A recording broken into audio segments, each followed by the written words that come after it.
Hi, everyone, and welcome back to part 2 of Alpine Consulting Partners demos on Oracle Data Integrator.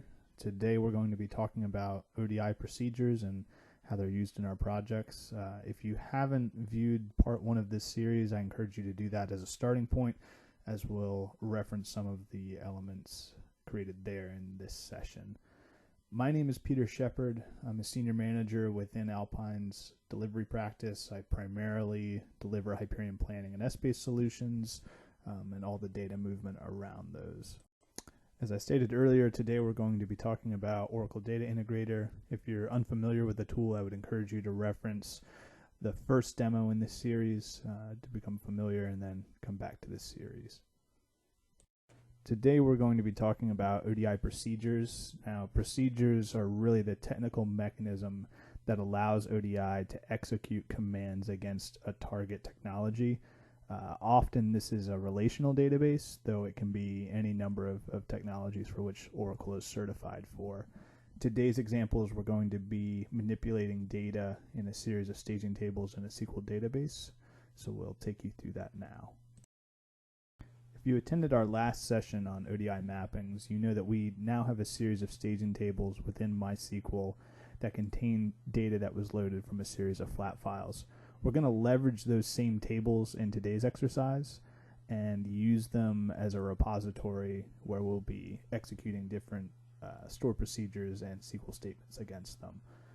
So to begin with, I have a 3-column table which is called filled orders. We'll be writing a series of procedures against that to manipulate the data. So to begin with, within ODI, I right-click on procedures and select new procedure.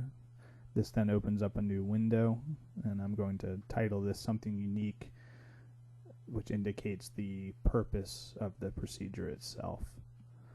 Once I have the title, I select the tasks tab, and this is where we'll actually define the commands that will execute against MySQL. So I hit the plus sign there to create my first task.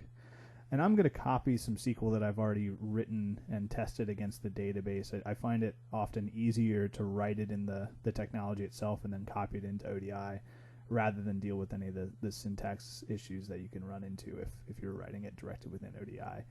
I have 3 different update statements here where we're changing various columns within the data set within the staging table. So I'm going to copy each one of these commands and place them into different tasks within the procedure.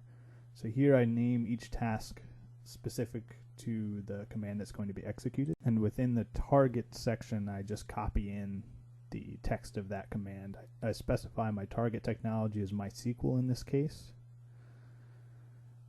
And then I'm going to set my target logical schema. Now, when you initially log into ODI, this column may not be visible, so you'll want to enable that if you're not able to see it, as that is a required field. In this case, it had already been enabled, and we've now set it to ODI staging. I'm going to do the same thing for the next 2 commands. So once again, splitting them up into separate tasks within the procedure, giving them a relevant name, copying in the command straight from MySQL, placing it into the target command section, specifying the target technology, and then specifying the target logical schema. Now, I assume at this point that the models required for this have already been set up. We had that same assumption in the initial demo, so I'm largely leveraging the infrastructure that had already been set up prior to this exercise. Now here I'm taking the 3rd piece of code and creating another task with it and setting the same technology and logical schema. Now these 3 commands could have been created in a single task line, but for the sake of clarity, I went ahead and broke those out into 3 different tasks. Now for the last task, I have a stored procedure which has been created in MySQL that I'm looking to call from ODI. You can see here it's just a simple insert statement, and we're going to put together some code here quickly to call that from within the data integrator tool. So here I have a basic one-liner to call that stored procedure, once again, which I've tested within MySQL. And we're just going to create another task item here to call that stored procedure.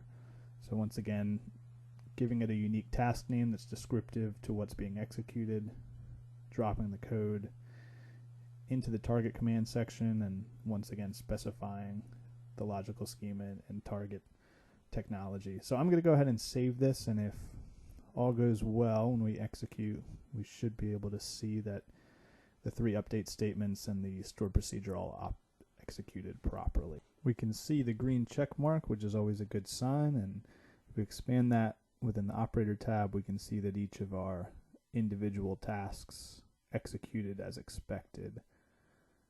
Now I'm going to do a quick check within MySQL to ensure that the data was in fact updated by the update statement and then loaded into our destination table. I can see here we had some values appended to the salesperson and item columns. And now I'm just going to do a quick select statement against the final destination table to ensure that the manipulated data made it over as a result of executing that stored procedure.